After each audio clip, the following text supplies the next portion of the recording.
empezamos a grabar. Mira,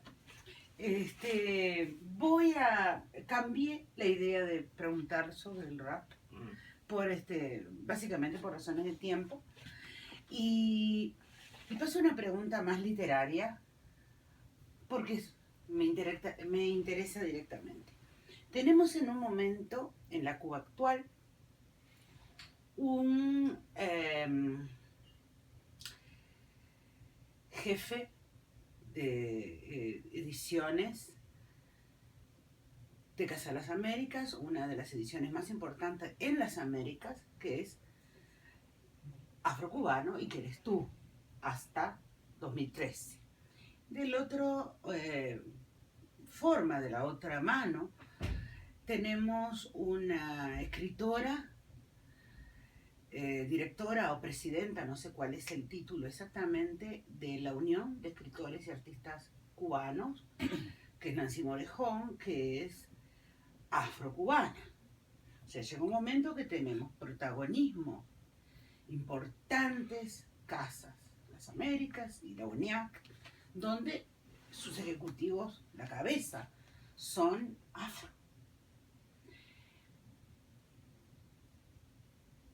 Más allá de la generación de Georgina Herrera, Nancy, Caridad Atencio, surge esta generación más joven, como la de Teresa Cárdenas, a quien has mencionado.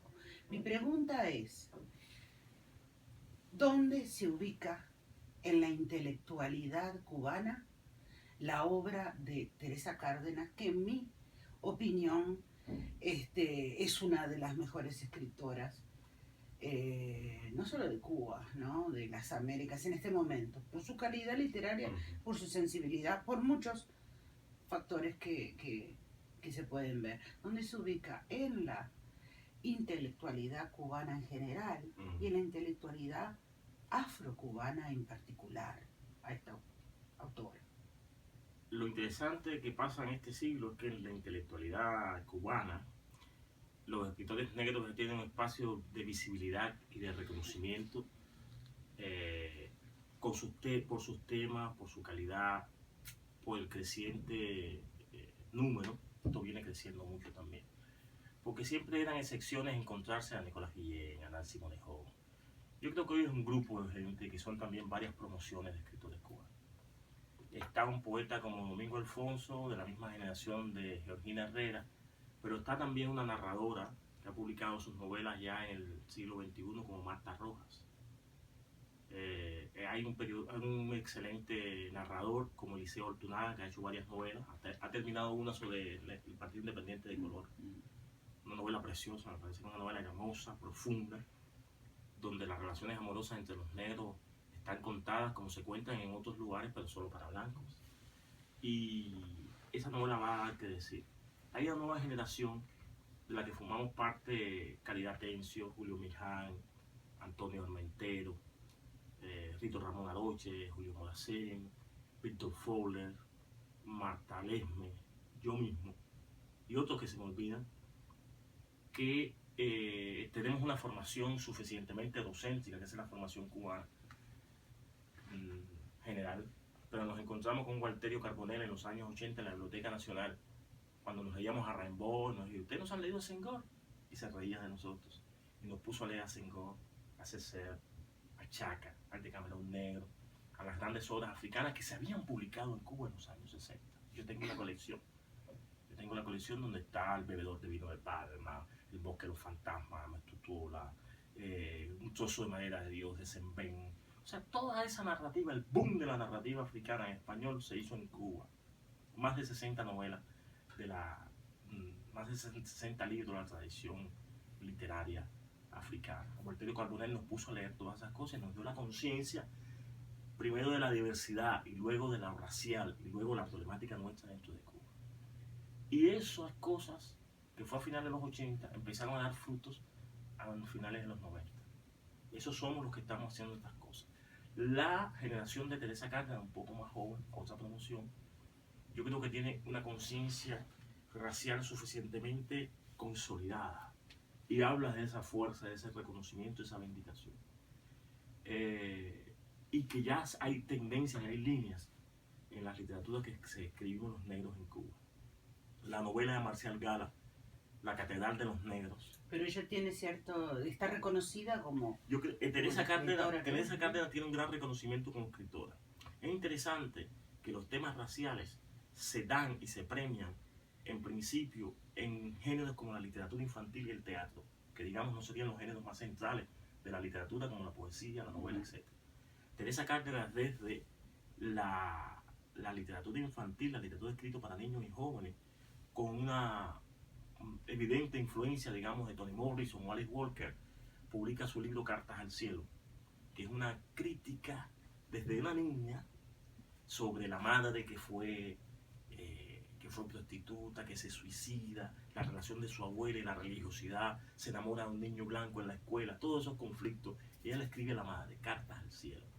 Y los posteriores libros de Teresa Cárdenas son premios que hace las Américas, premio de la crítica, premio Ismaelillo, premios importantes en Cuba. Es una escritora fuerte, es una escritora con la que no se puede negociar para quitarle a un sujeto negro u otro, porque todos sus sujetos son negros, ¿no?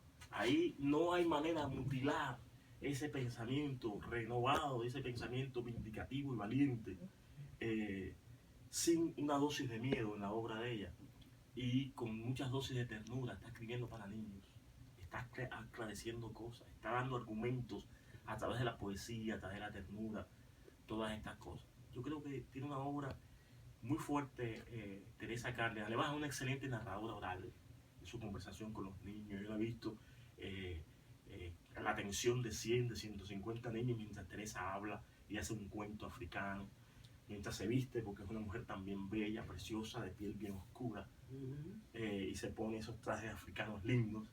Y ella es una reina, es una princesa en este sentido. No tiene el mismo reconocimiento de todos los escritores ni de una cultura donde el racismo no ha desaparecido, pero tienen que bregar con ella, tienen que aceptar que es una mujer premiada, reconocida, publicada en Cuba, 8 o 10 libros publicados en Cuba, 3 o 4 libros premiados. Tiene un premio que hace en las Américas, uno de los premios más importantes que se dan en Cuba. Tiene premio Unidad, premio La Rosa Blanca, premio Ismaelillo. Yo creo que ya tiene todos los premios que se dan en Cuba. Tiene 3 hijos, es una madre también cariñosa y súper trabajadora. Yo recuerdo un poco el libro que me viene a la mente de ella, Perro Viejo, Bueno, ¿no? Que no es justamente para niños. no. Y que sería, yo no sé si, no creo que esté traducido al inglés. Ella tiene varios libros traducidos en Canadá y en Sudáfrica, le han traducido sus libros. Porque es muy importante para llegar a más audiencia, y aquí que nosotros estamos trabajando todos los cursos de español, desde español 1 hasta todos los niveles, ¿no? Siempre entra el enfoque cultural afro, latinoamericano, hispano, afro, porque estamos con Guinea Ecuatorial también.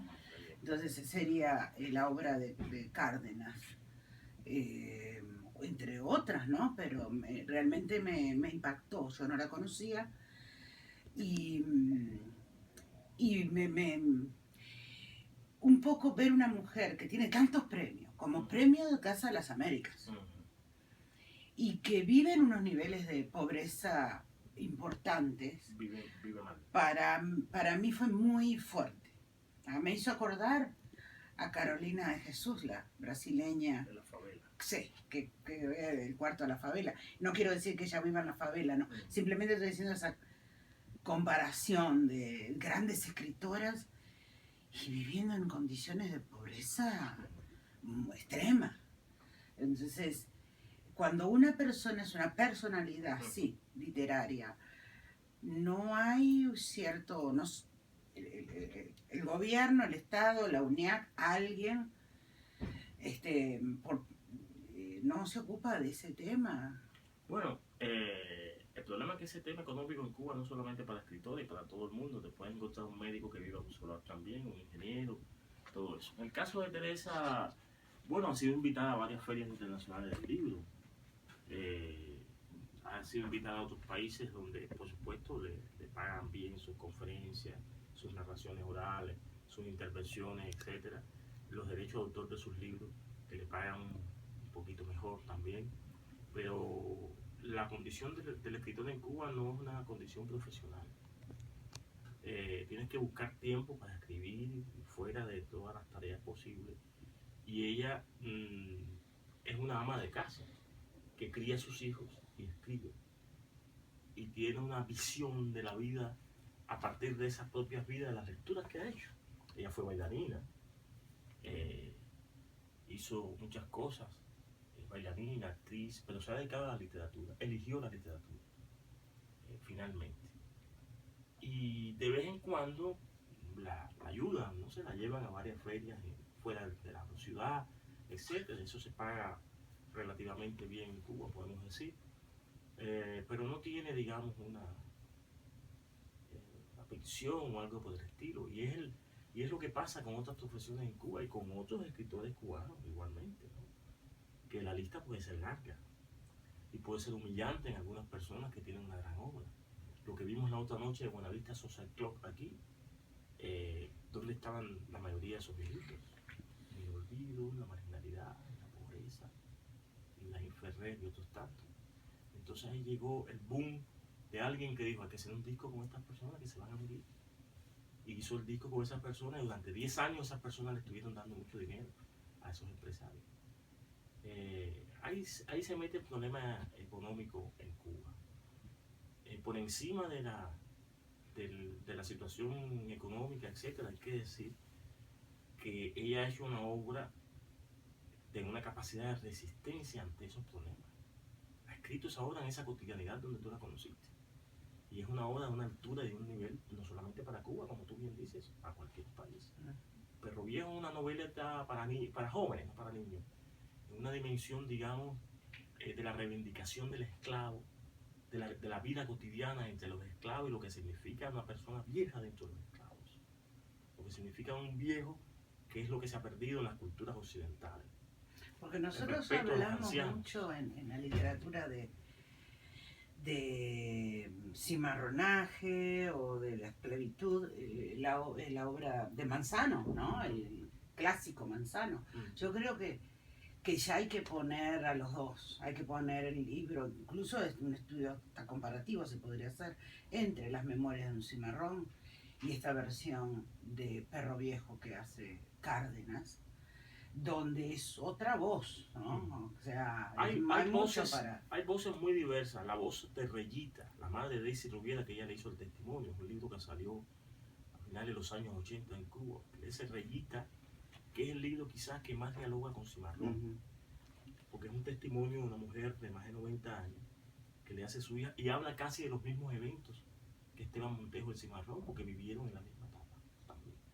Habla Marcus Garvey de la guerrilla independiente de color, de la revolución, de la esclavitud, del prejuicio racial en Santiago de Cuba, en otros lugares, habla de los haitianos, los jamaicanos.